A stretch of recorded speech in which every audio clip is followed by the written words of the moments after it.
Good morning, everybody. I'm Tom Vassell. I'm Z Garcia. Hello. And I'm the podfather of gaming, Stephen Bonacor. And we'd like to welcome special guest, Brendan. Welcome to the show. Hey, how's it going? What's up, Brendan? Yeah, we're really excited, Brendan, to have you here. Brendan, one of our Kickstarter backers. And Brendan, where are you currently? I am in St. Louis, Missouri. Yeah, we were just talking about that ahead of time, how it's much colder there than here. But you are protected by that nice wall of games, very neatly organized behind you. It's one of them. That's some nice, neat organization there. Oh, you're saying you have multiple walls of games? You're storing those games wrong, but other than that, they really this vertical thing. I don't understand it, Bonacor. Don't look at me like that. I'm a vertical man. Yeah. Don't listen to Z. This is the only way to store games if you have any number of games on a Kallax shelf. Kallax shelf. No, But, I disagree. Is this show sponsored by IKEA? Anyhow, It's the gamer's shelf of choice in general. alrighty. Well, we are really glad to have wrested control of the show back from the pirates who took over last week. Yeah. That So, was scary there for a moment. Yeah. well, we're back.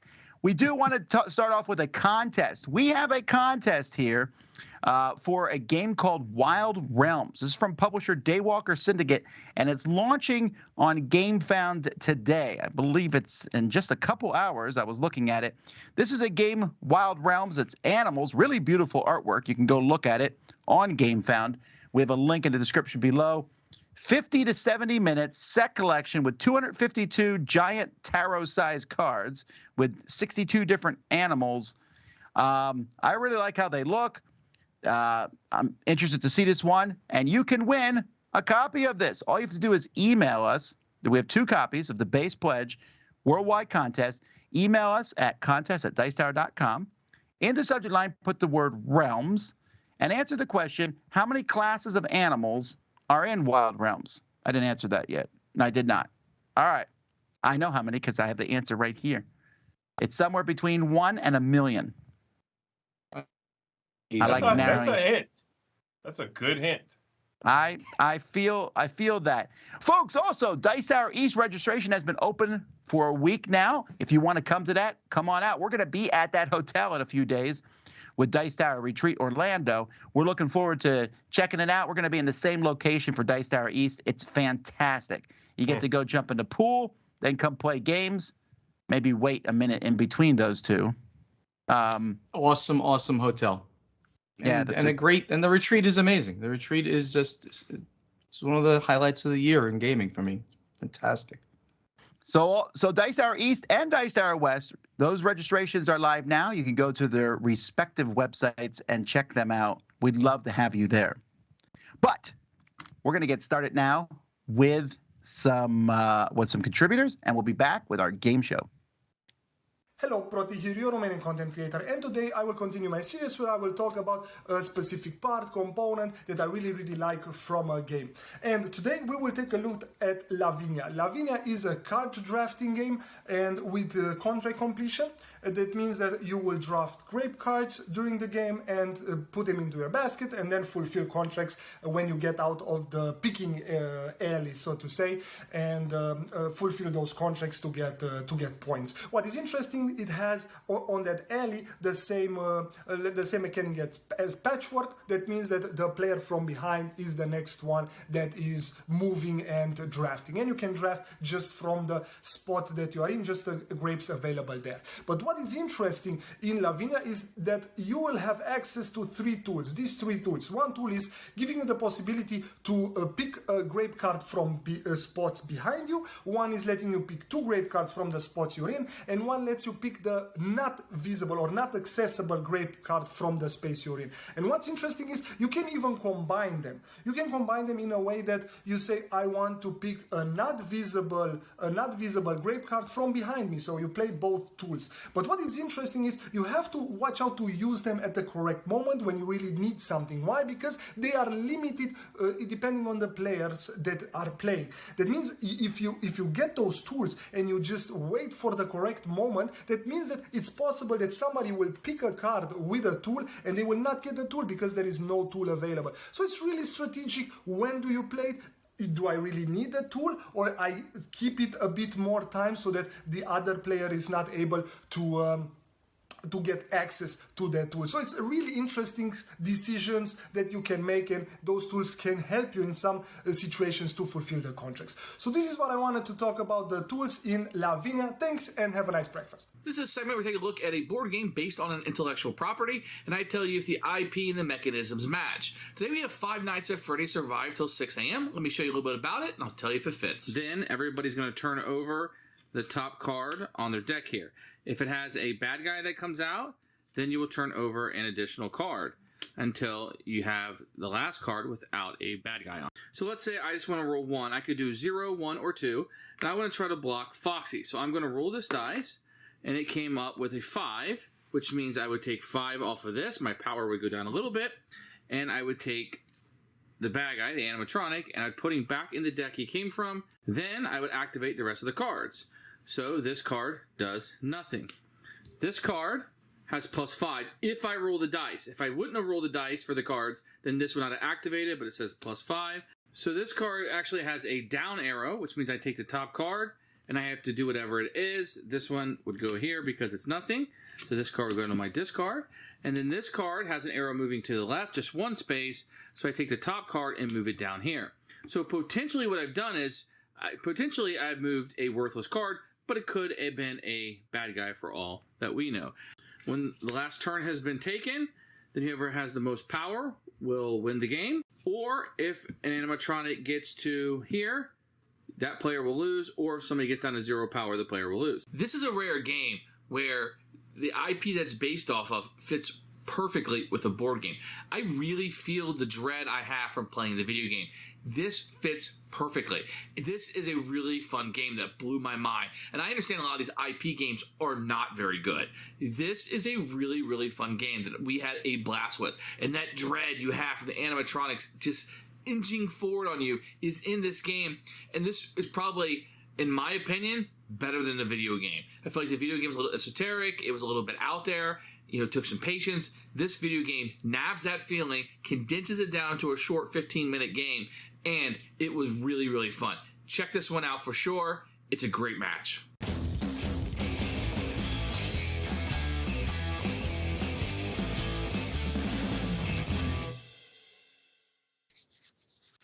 All right, ladies and gentlemen, it is Brendan versus Bonacore versus Z versus the people here. So we're going to play a game, a pretty simple game here where I have 7 questions. Each has a numerical answer. I'm going to pick a random answer. I'm going to try to be as random as I can from the folks who are watching, and then you will each give a numerical answer. Whoever is closest to the answer in either direction will get 5 points. Second gets 3 points.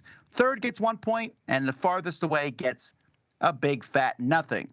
I hope that score makes more sense than some of my previous scorings. Barely.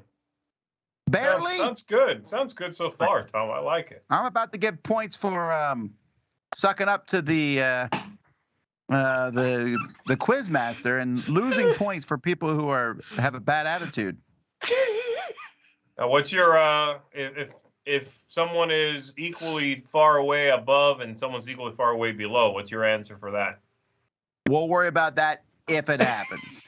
Okay, so you're not ready. Got it. You're not Obviously, this has not been well thought out, as all What of do you mean I'm Tom's not games. ready? At least I have a tiebreaker in some of my games. All right, so that's hidden. That's Okay. a That low was blow. nasty. all my All questions today are in regards to games. So I'm going to give a question. I'm just going to randomly pick one from the audience, and then you each will give an answer in order, and we're going to go. Mr. Bonnick, you're going to give the first answer, then Brendan, then Z, and we'll rotate that from question to question. All right, so the first question is this. If I go to Board Game Geek and I type the word Monopoly into the search engine, how many entries show up? So if I type Monopoly into the search engine, how many entries will show up? So, I mean, it could be, there's at least one, obviously, right? But there might be more. Thank you for that It's hint. between We 1 and a appreciate million. All my answers today are between 1 and a million. I had to double check something real quick. Yeah, make sure. that. Okay. Okay. All right, so Mr. Bonacor, you're going to go first. I want to know if I go to Board Game Geek, how many entries? Hang on one second. Okay, I got the people's choice. All right, go ahead, Mr. Bonacor, how many? I will say there are 237. All right. Brandon, what do you think? 242 is what I wrote down. Really? I had no All joke. right. Without Z? you weren't trying to I box me actually out. wrote down, I'm exactly 100 away from Brandon. I actually wrote down 142. All right, and the people's choice was 500. Oof, 500. okay. Actual answer of Monopoly entries, 1,318. Gosh. So that's Okay. 5.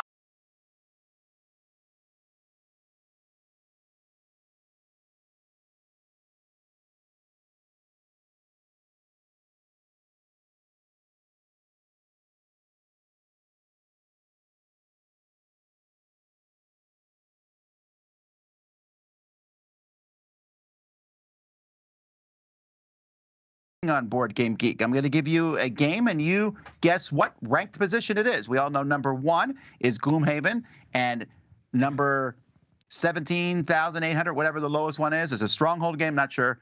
But either way, there's a large spread there. So one of my favorite games to play at conventions and places is Pitch Car. What ranking is Pitch Car? Oh, wait, did we lose sound? No, I'm good. Oh, sound is back. All right, I don't know what happened, but sound's back. All right. So we should all write it down before we before anybody says anything. All right. Okay. All righty, so that one was Mr. Bonacor was first. So, Brendan, you're going to be first on this one, but let me grab that People's Choice one real quick here. Giving him a few seconds to put them in. And there we have it. Oh, the People's Choice was Robert Geistlinger. Interesting. That's a Robert mistake. Geistlinger's listening? Come on. Oh, man. He probably Watching. looked it up, just so you know. Watching. I wouldn't Listening. trust that guy. All right. Well, what do you Yeah. say, Brendan? Let's go with 139. 139. Not in the top 100, but close. What do you say, Z? I stole Brendan's answer from last round, 242. Oh, interesting. Interesting strategy. Let's see if you can continue to do this. All right. The people said 432.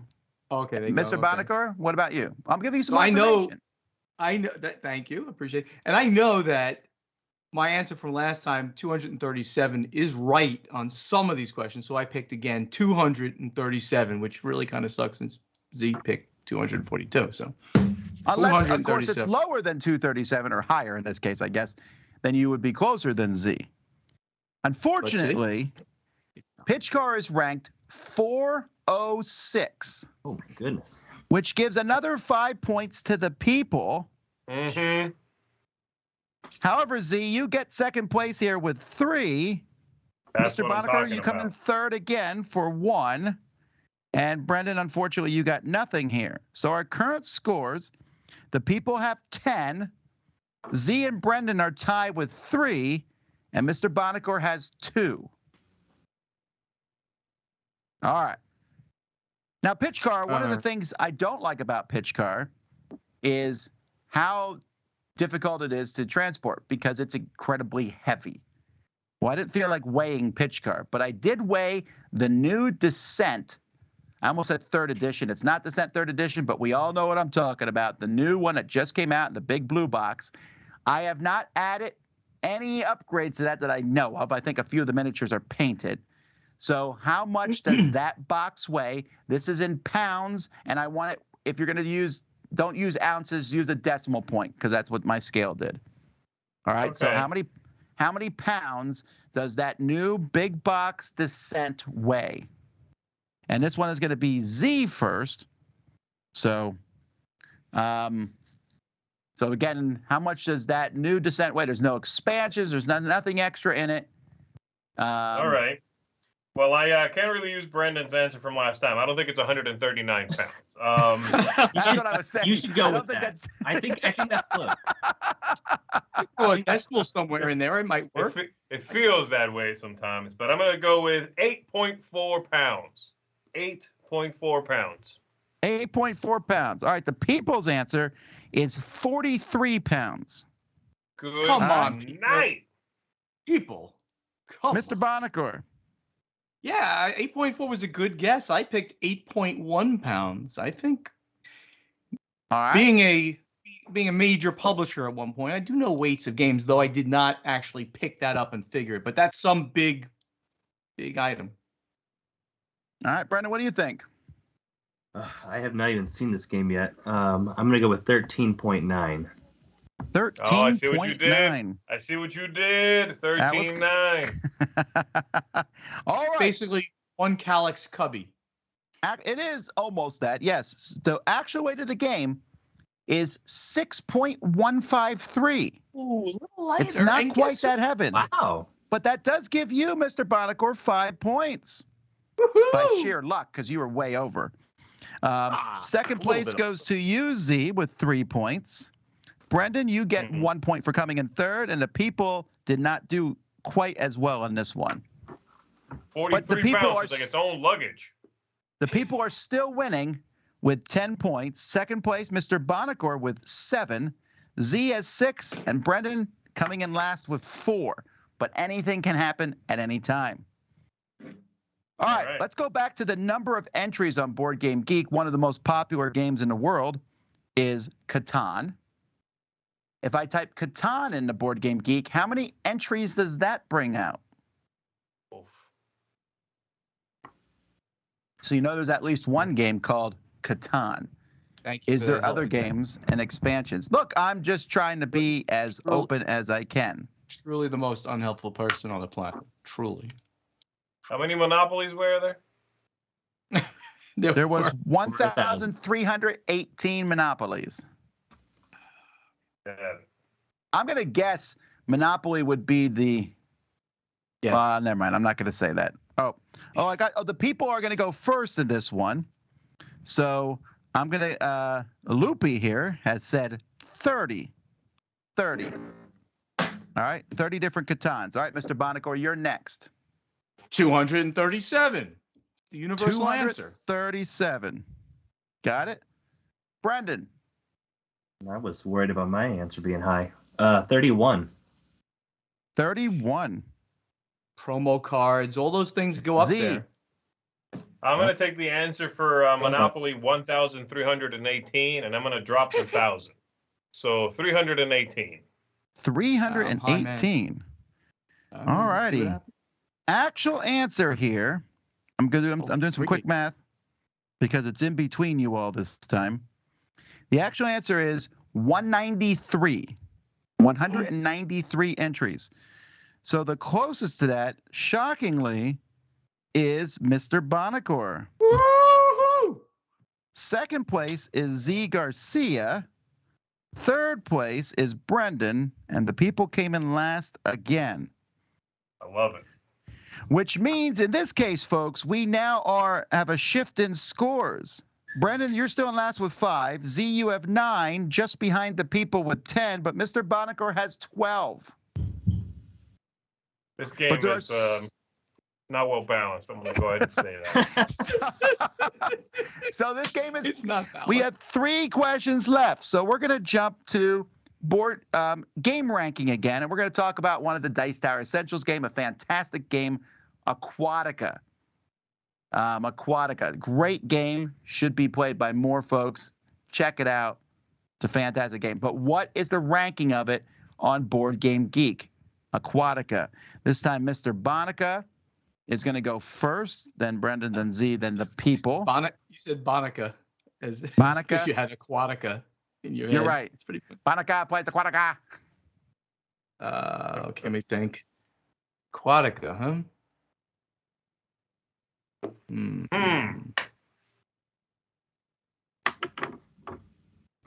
Now, you said there were extra points for sucking up to the Quizmaster, right? Hey. All right, I got the people's choice. And by the way, on this particular question, even if I randomly picked Mr. Geistlinger, he would not be able to go. If only because I'm pretty sure he keeps track of this stuff. All right, Monica, what do you think its ranking is on Board Game Geek? I used to keep pretty close track on this stuff too, but no longer. Let's say it's pretty high. I'm gonna go 351. 351. All right. When I say Brendan? high, I mean low. Good score. Probably too high, but I went with 201. 201. 201. And Z. I went with a classic, 139. I wanted to say number 2, only because you said what number 1 was. Can't be that. All right. Well, and the people have 310. So here's the thing. Anything in the top 1,000 is pretty good. You all are thinking way too high. Aquatica might move up there someday. Aquatica is actually ranked 820, which is still higher than pretty much all the Stronghold games. That is absolutely so not true. That being said, Bonacore? Mr. Bonacore is in first place again. Again? No! Bonacore's place reign of this time terror continues. Is the people. Third place is Brendan. And Z, this didn't work out so well for you. So That's what I got Brendan, for sucking up. Brendan, you have 6 points. Z has 9. The people have 13. And Mr. Bonacore has 17. Yes, indeed. Telling you. But the last 2 questions have Game is increased their obviously point broken. totals. It's now 7, 5, and 3. Still 0 for last because we don't want to give last place any points. All right. Okay. What are the three the numbers now? 7, 5, and 3. All right. This one, again, I cannot take the answer from Mr. Robert Geistlinger. We talked about how much Descent weighs. How about the new giant Foundations of Rome? Once again, I've added no upgrades to this. I didn't need to, if you've seen it. Foundations of Rome, which definitely fits in a Calyx cube and is quite big and hefty. But how much does it weigh? Again, this is in pounds. Yeah, I don't even know what the size is, but it does fit. It fits in a 12 by 12. It's full of plastic cities and pieces. Yeah. There's 5. I have the 5 players plus all the bonus buildings plus all the Kickstarter stuff inside. You have this in the Dice Tower library? I think I saw it there, right? It's going to be at the Dice Retreat on a table, a hot games table. Okay. So now again, I'm going by my scale, but I'm pretty sure it's somewhat accurate since we use it to send out all our packages. We'd be in trouble otherwise. This is in pounds again. Oh, this one's going to be Brendan first, but let me get the people's choice. There we go. John is the one I have picked here at random. All right, Brendan, what do you got? I'm going to bring back an oldie but goodie, 13.9. Yes. 13.9 pounds. It's got to be the right answer for something. Z? I agree. I'm very close to that. I said 12.8 pounds. 12.8. The people have 9.9. Mr. Bonacore? 8.8. 8.8. Actual weight of Foundations of Rome, according to my scale here, 17.4 pounds. Oh my God. It's What a beast. monster. All right, so Brendan comes in first on that one. I'm getting 0. Second place is Z. Third place, the people. And, well, Mr. Bonacor. Back to 0. normality. So last place, Brendan, is still you with 13 points, only 1 point behind Z with 14, only 2 points behind the people with 16. Mr. Bonacor, you have 17 points. You cannot mess up this last question. I love All it. right. You're right. So what game has the most expansions in the universe? That's the question? No, well, that's a side question. I thought that was the question. If I Most ask you expansions. that, what would you say? Carcassonne? Well, never mind. Yeah, well, Carcassonne has a lot. So that's our next one. If I go to Board Game Geek and I type in Carcassonne, how many entries show up? So again, just to reiterate, for Monopoly, 1,318. For Catan, 193. What's Carcassonne? Right. This includes everything made, all the different Carcassones, the expansions. There's even As long fan as the word- expansions. The word Carcassonne shows up. Yep. I mean, that's also going to hit base games, right? So. How about if I It can't is. spell Carcassonne? But are Well, you unless cheating? you're trying to Google it, it shouldn't matter. I was going to say, it should not matter at all. Why would you need to know how to spell it? If you can't spell it, I don't know. All right. And the people got their answer. This is from Jason. All right. All right. Let's see. Z, you're going to be first on this one. I'm going to go for a nice round 100. 100. All right. And the people said 77. Mr. Bonacor? 141. 141. And Brendan? Figured we got to go one last try with the 139. Oh, 139. oh. All right. So Catan had 193 entries.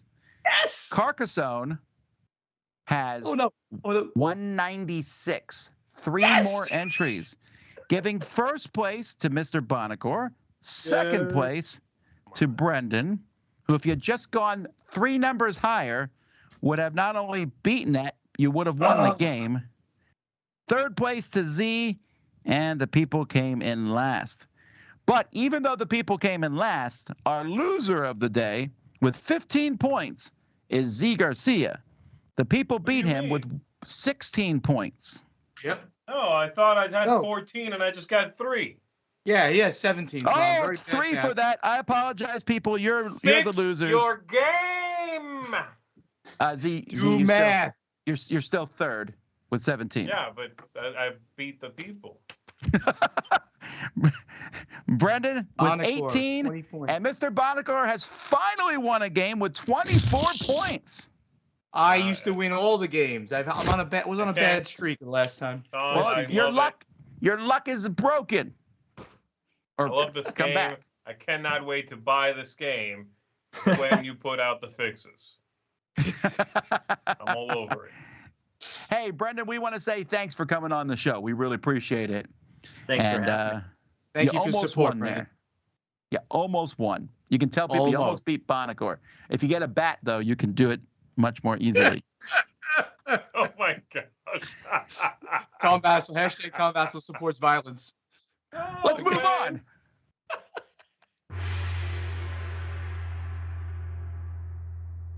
Hi, my name is Jonathan Hicks from Boardgame Opinions, and this week's gaming tip is a strategy tip for Paleo, which is the co-op game that came out earlier this year. In fact, it won the Kennerspiel, the German strategy game of the year. I highly recommend it. I think it's a fantastic game. I've played through the entire campaign. In the game, you are taking a tribe of cavemen and women, and you're attempting to survive and make your mark upon history by completing a cave painting of a mammoth, I think it is.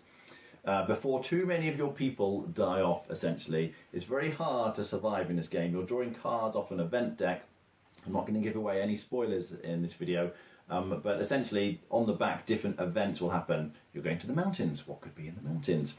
But to help you in your first game, this is a tip that seems obvious after you've played the first couple of games, but because you're taking account of new mechanisms and looking at all the cards, it doesn't really occur to you initially, I found. You obviously want to get food because you need food to feed your people. If you can't feed your people, then they die. But something else that turns out to be very important is crafting spears and tools. Now they require stone and wood, so you want to get stone and wood and then use it to craft spears and tools. Why is that? Well, your people come with tools and spears potentially. So this hunter has a spear, this crafter comes with a tool, but the spears that you craft don't need feeding. You can get more people, you can actually acquire more tribespeople, but every tribesperson you get requires you to feed them, even if they have spears. But if you craft a spear, it doesn't need any food. It doesn't eat. It just keeps working as a spear, round after round. So in terms of helping you survive and deal with the things you're going to need to deal with, do a bit of early crafting and then you'll find you'll survive much longer. You won't die in the first couple of rounds, which is what happened to me the first time I played this game. I highly recommend though, as I say, if you haven't tried this yet, do check it out. It's a fantastic co-op game. Alright, thanks for watching. I'll see you next time.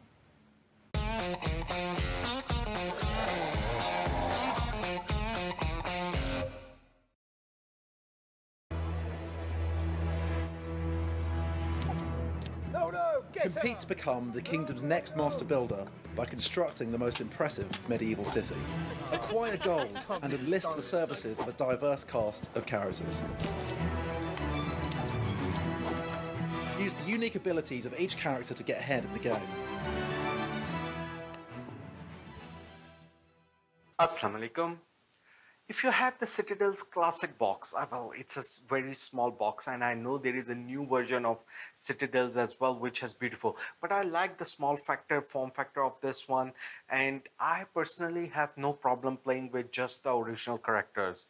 But the only thing I don't like about the game are the character artwork.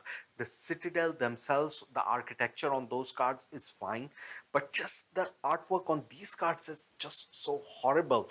The king doesn't even look like a king. The merchant looks like the thief.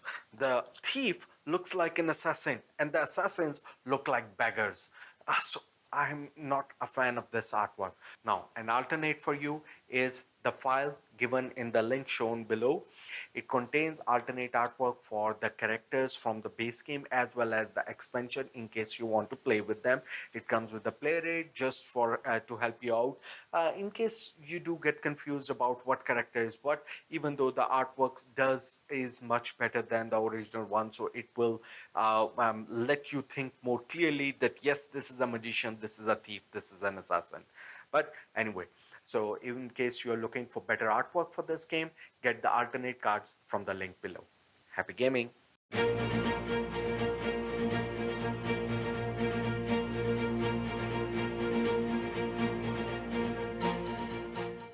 Alrighty here, folks. Well, let's get started with the news. But before we do the news, we want to do shout-outs to a few of our Kickstarter backers.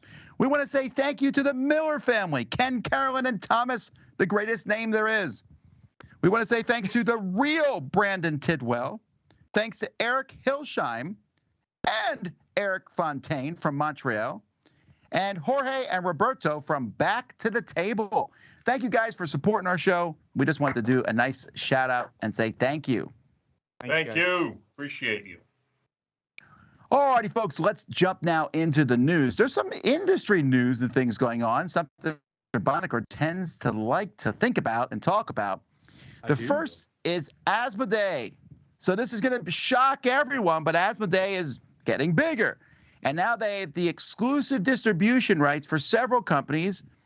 They already had CMON, but now they have exclusive worldwide distribution with Level 99, Jasco, and Remarks Puzzles. They're also distributing ChessX, dice games, and DSS games, but that's not exclusive. It's interesting what Asmodee is doing here. I'm not a big fan of them being a publisher and a distributor, but what do you do? Yeah, so they're taking on the model that they have had in Europe for the longest time, where they distribute their games exclusively in various countries. But that's also a common thing in Europe. It's just very common that publishers distribute games in countries. They set up distribution points. This one, of course, is very different, and it's doing it now in the U.S. And at first, they were only doing, of course, their own products, and then they kept adding, and then they kept adding, and then they kept adding. So it's interesting now. Are they now? I don't know the answer to this. The largest distributor in the U.S. Dollar You volume mean for would board be the way games? Well, board games, of course, only for board games. Bigger than Alliance? We've always talked about the big five, which is kind of crumbled a little bit. Alliance has always been the biggest. ACD second, GTS, then either Southern Hobby or Peachtree, PhD. PhD definitely 4 now. Southern has kind of gone away from board games. But it's interesting, where is Asmodee fitting into this? I've got to think that if they're not number one, they're really close. For board games, not like with comics, because Alliance has got a whole comic wing there too. I'm gonna make a guess that they're gonna get more and more and more of these deals. I've reached out to PSI to see, are they now distributing their games through PSI being a consolidator, where many smaller companies use them as a consolidator to then sell to distributors. Are they using them? I'm going to get information on that and report back. All right. Yellow. So this is odd news, and we don't completely understand it yet, or at least I don't. But Yellow, so from what I can tell, the way Yellow was structured, Yellow is a French company from France. I always thought Yellow was half French, half USA. But apparently Yellow USA was just a distributor for Yellow products. They've now severed ties. Yellow France says they're no longer distributing through Yellow USA, which essentially renders Yellow USA defunct because they can't really distribute someone else's games. I'm assuming the name is tied up in there. So they haven't said what they're going to do, like who they're going to use. Maybe Asmodee. Maybe that's the next announcement, But I don't know much more about this. There's lots of rumors and mongering on the internet, but there's nothing been said other than they're going to stop doing it. Right. I didn't know that their relationship was such that you just described. Every other company has a wholly owned subsidiary in another country when they distribute products through them. Take Portal Games. We talked about this on Board Games Insider yesterday, Ignacy and I. Portal Games USA is wholly owned by Portal Games Poland. So it's one company in essence. Here they had a whole nother company, differently owned, partly owned by the French company, but mostly differently owned in structure. And they basically said, nope, you guys are gone. We are now either breaking or just not renewing the contract. Again, hard to see through how they announced it, and how they're going to distribute now is interesting. They also made some quasi disparaging comments about one of the owners, but we're not going to go down that road. And I did reach out, and I'm gonna find out a little more information, but I didn't want to press too early on that. All right, let's jump into some positivity. So there's a big Kickstarter going on right now called Steam Up, A Feast of Dim Sum. We talked about this yesterday from Hot Banana Games. Well, Kids Table Board Games has announced that they will be the distribution partnership for Hot Banana Games in the U.S. This is a pretty good combo. Kids Table Board Gaming is really, I'm just getting more impressed with each new product they come out with. So this, I think, is a good combo. I'm not familiar with either. Sorry, go ahead, Z. No, go ahead. I'm not familiar with either of the companies, actually. So I do love the name Steam Up, A Feast of Dim Sum, though. That makes me hungry. So when you see the game, it has those little, it's a rotating table with the little dim sum bowls. It's really cool looking. Yeah, it's on Kickstarter right now, Bonacore. We were talking about it yesterday as we did our roundup of Kickstarters. Oh, cool. Hot Banana seems to be a brand new company. I do believe that is their first thing, or at the very least one of their firsts. And then Kids Table Board Gaming has put out a decent amount of games with lovely components, neat games, sort of family style games. I I agree. This seems like a good matchup. I have to say the new logo for the new company, rather, for Banana Games, Hot Banana Games, blows away KTVG's logo. I love it. I think it's a very nicely designed little logo. Yeah. All right, let's go back to sad news. Unfortunately, PAX has 4 big conventions across the U.S., and they canceled one of them. PAX South is canceled for the foreseeable future. They haven't said it's shut down forever, but basically, they said that this show has not been expanding. It's not been good. Whenever I talk to people before PAX Unplugged happened, people would say, "Hey, Tom, you should go to a PAX and game there." And the best one for gaming is PAX South. Well, I never did get around to going. It's in Texas. So it is what it is. They're using, they said one of the reasons was COVID. So maybe they're just consolidating down to the other 3 cons. They mentioned that the con didn't grow at the rate that all of their other PAXs have grown and as fast as they wanted PAX South to grow. And obviously they mentioned COVID. That didn't help. So yeah, it's sad to see what I would consider a major convention, because PAXs in general are huge conventions and important for gaming in general, not only for board gaming. They're very, very centric, besides Unplugged. All of the PAXs are very centric on electronic gaming. So it's sad to see this go away in general. Hopefully, let's see if they could bring it back in the future. I'm going to PAX Unplugged, though. That goes without saying. Okay, I guess it goes without saying. All right. Goes without saying. It sure was said, though. All right, so next we have a game from Keep Exploring Games called Ice Flows and Foes. Flows and Foes. This looks kind of like a kid's game. Might not be, but I like to look at the game. It looks like another one of those push people off of the surface games, right? Am I looking at this correctly? Doesn't it look like that? No, it tells you that. It says it's done. Well, I'm in not going to manner read it, Tom. Okay, I'm looking at the picture. The Carnival coin pusher games, trying to push other people off the board, but not knock any animals off. You want to, I guess you're surfing on ice floes, but you don't want to knock the baby seals into the ocean. Aw. That's where they live. Is the box actually kind of? Yeah, I guess the box is important to the game because you put the board on the box and you got to knock it off and then it falls onto the table. Cute. Oh yeah, very cute. Yeah, I see that. Very cute.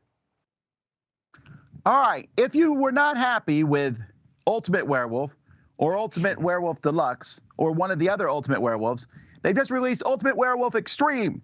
I just got this here in the studio. Finally! Yeah! With the expansions, I want to say there's over 100 roles now. There's no way on earth you'll be able to play with all of them unless you are a super die-hard extreme werewolf player, which I guess that's what this game is for. So just letting you know that that's out. In the base game alone, there's 88 role cards. I have played werewolf with in the high 20s, like 25, 26 players. I've played big games down back in the day. That's not big, okay? When you play with 88 people, come talk to me. No. Actually, it says here 75. It says that you can play with up to 75 now with this new one. I have played once with a group of 40. Never again. That is insanity. Do not do it. Did you do it in 2 villages or 1 village? I did it both ways. Okay. And it's too much work. You run back and forth, and it's just too big. Kind of need 2 game masters, I think, for a multi-village game. I'm waiting for the Kickstarter version that is coming soon. They said it's on the boat or really coming very, very soon. They just did I forgot what they called that one. It's another. Wait, there's another version besides this one? Oh yeah. That was literally is. Are you saying yeah? This is garbage. The one coming up. That's the one. That's the one you have to have. Extreme Pro Plus. I gotta go look it up. That's what you're saying. I gotta go look up what it's called. But it's Ultimate coming. Werewolf Extreme Pro Plus. All right. Anyhow, let's move on. A really cool cover here. Obviously, amusement parks are in theme right now. 10 penny parks with artwork from Vincent Dutrait. This is coming from Thunderworks Games, who does their games always have great components. I like the art here. It looks like it's a fantasy park of some sorts from the cards. I can't tell, really. The designer is Nate Linhart, who's a new designer, but it looks fun. It looks gorgeous. Wow. Wow. Well, Thunderworks, I really like that. Thunderworks puts out some really high-quality looking games. Yeah, I like the name, too, Tenpenny Parks. It's just a good name. It catches you. Yeah. If I may follow Looking up forward to it. If I may follow up with Ultimate Werewolf Extreme, that was the Kickstarter game. It's finally fulfilling, so I guess it's also going to finally get to distribution as well. So okay. That's what I said at the very beginning. Got it. All right. No. You did not say. You absolutely did not say anything of what I just said. Go right ahead. Just continue. All right. New expansion for Tapestry, Arts and Architecture. So this is Jamie Stegmaier and Mike Young co-designed this. And we know no other details because Jamie loves to tease stuff out over a long period of time. So I'm announcing it here, and then we'll announce it when it comes out again. But I will say this. I don't think Tapestry, I wasn't like needing another expansion. I think the first one adds a lot. But I will say I like this cover a lot. That's a nice cover. Wait, is there already an expansion? Is that what you're saying? Yeah, it's called Tapestry the Patch. That's actually not true. Oh, that's so not cool. Oh, hey, it definitely patched. It came with a sheet in it that corrected many of the factions from the first one. So no, it was definitely a patch. But it also added other stuff too. It added more factions you could be. It added a few extra buildings and goals. It's a good expansion. I forget the name of it. Is Tapestry selling? I didn't think it was. I didn't know it was selling well. I had no idea. It's hard to tell because he kind of, runs his own distribution and all that sort of thing with his. So he has those numbers. It obviously does because I don't think he would do an expansion if it didn't. Mm-hmm. Right, of course. Cool. All right, in big news for people who love Garfield games, Shem Phillips and Sam McDonald, the designer and publisher, introduced their next trilogy. So their first trilogy was North Seas. We had Explorers, Shipwrights of the North Seas, Raiders of the North Seas. Then they just did West Kingdom, where we had Architects of the West Kingdom, Paladins of the West Kingdom, and Viscounts of the West Kingdom. Now we have the South Tigris, Wayfarers of the South Tigris, Scholars of the South Tigris, Inventors of the South Tigris, coming out in the next 3 years, 22, 23, and 24. This is insane to me that they are dropping an announcement, not for a game, for the whole trilogy. This is like some Peter Jackson stuff, man. It's like, yeah, we're going to go off to New Zealand and make 12 movies. Wow. I'll tell you what, though, they can do it, though. Their last trilogy has been very well received. Architects, Paladins, and Viscounts have all been well received. Did they announce, though, before the first one of the whatever it was called? The first one was what, Tom, of the last trilogy? Architects of the West Kingdom, right. Did they announce, before that game came out, did they announce all three? Like, did we already know Viscounts was the name of the last one? I don't remember if they announced the names. They definitely did say it was going to be a trilogy of games. Yeah, okay. Wow. Well, all right. Yeah, I'm agreeing with exactly what you're saying, Z. It's this is pretty out there that you would have a set of games, a set of Euro games, right, all ready to go. I mean, and not ready to go, I'm sure. I'm sure they're doing development at least on 2 of them. But they got design concepts and they're working on them. They've been very successful. So this I'm just thinking about 25, 26, and 27. What direction can they go next? They've done north, Hold on. west, North. and south. I'm going to go with up. It's going to be up. Northwest, south, they kind of might go east. All right, thanks, Captain Obvious. All right, and finally, let's do a correction and patch on our own show from yesterday. Yesterday in crowd surfing, we went through a bunch of Kickstarter and GameFound projects, and people asked me about Lords of Ragnarok. And I said, that was my pick of the week a few weeks ago. Well, guess what? That was the Mandela effect. I thought I did it. It never happened. So Lords of Ragnarok is on GameFound. We're mentioning it now because our next crowd surfing is not till next week. This would have been mine and Mike's. He made the slide. This would have been our pick of the week. Lords of Ragnarok is fantastic. It is very similar to Lords of Hellas, but it feels more streamlined. And it, of course, has all this cool Viking lore mixed with steampunk. It's fantastic. And actually, Mike likes it so much, he's bringing the prototype we played here to Dice Tower Retreat. He's going to play it with people. Ooh. Except Mr. Bonicler. So basically, you were wrong yesterday. Very good. Got it. I was But wrong. you're right yes. today. No, Yeah, I'm willing to admit. I'm willing to admit this. Yeah. I'm good, trying to good. give you an object lesson. Yeah. Anyhow, so check that out. That's on GameFound, Lords of Ragnarok. All right. Well, that is all of our news. Let's keep going. Hi, this is Ambie from Boardgame Blitz, and today I'm talking about Leaky Boat, a real-time solo game where you're trying to navigate your boat to get treasure before it sinks.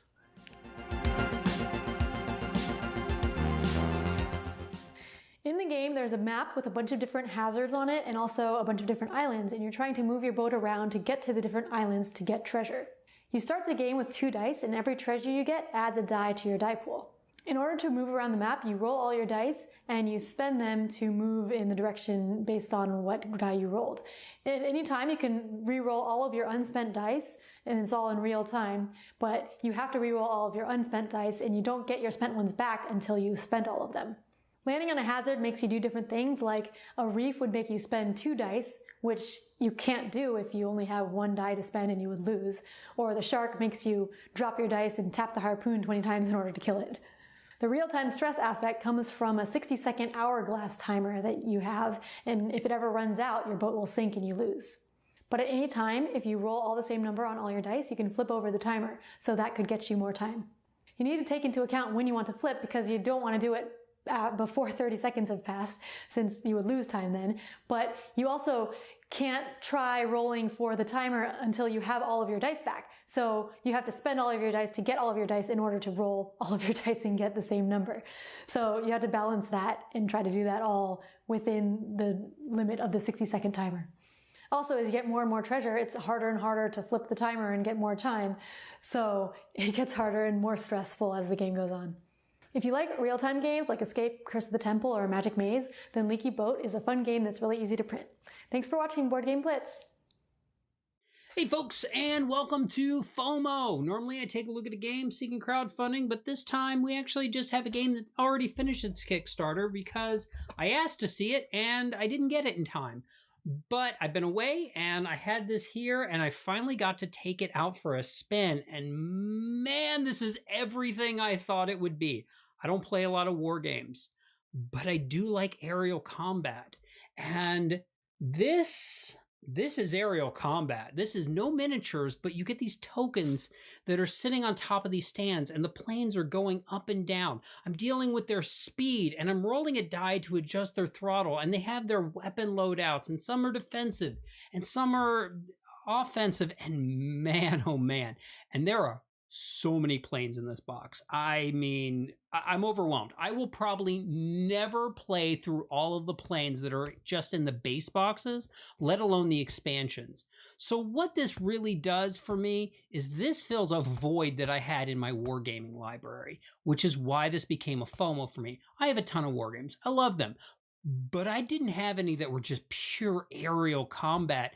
And at this level, this is a game was made by someone who loved aerial combat. And I can't even imagine how much history went into this. I feel like I could actually do a whole series on just going through each plane and its history. Not going to. But the reason I wanted to just come on quickly and talk about this one is because if this missed your radar and you love historical aerial combat, you should go check this out. They still have late pledges available for the World War II. I will say, I highly recommend getting the pre-assembled version. There is a ton of stickering if you don't get that. But hey, some people enjoy spending that sort of time. I personally didn't enjoy building things when I was a kid, like miniatures and things. But overall, go take a look at this one. I'll see you next time. And we're back. Wait, what? What's going on here? Stupid pirates. Pirates. Leaving We their gotta watch out for droppings these all over our Pirates. show. Oh, Tom, they'll be back. I'm telling you. I feel in the winds of the East that these Pirates will be back. They will be back. That's the first game in the series. Pirates of the East wins. 2025. Folks, we will be people. back. Folks, we'll be back in 2 weeks. Next week, we'll be at Dice Tower Retreat. So there's still videos going up next week. Again, we can't do one of these next week. We're all together in person. We can't do one of these. You are such a slacker. I want to do one. I'm always here for you. I'm a giver. Have you ever paid for streaming at a hotel? I'll pay for it. How's that? I can't let you do that. It's like $8,000 or something. No. I won't pay for it. I won't pay for it. I really won't pay for it. Anyhow, folks, we'll see you. $8,000. It's really, well, it might be like just $2,000 or $3,000. It's really expensive. Folks, we'll see you Drop a couple in a of few zeros. weeks. We'll see you in a few weeks. But, of course, we got lots of videos going up next week and such. And our 12 games of Christmas, the first 2 videos went up yesterday. 2 more going up today, and that's going to continue on through the weekend. And don't forget our contest for Wild Realms at the beginning. Go check that out if you're just tuning in now. But until next time, I'm Tom Vassell. I'm Z Garcia. Stephen Bonacore. The winner, Mr. Bonacore. Thank you.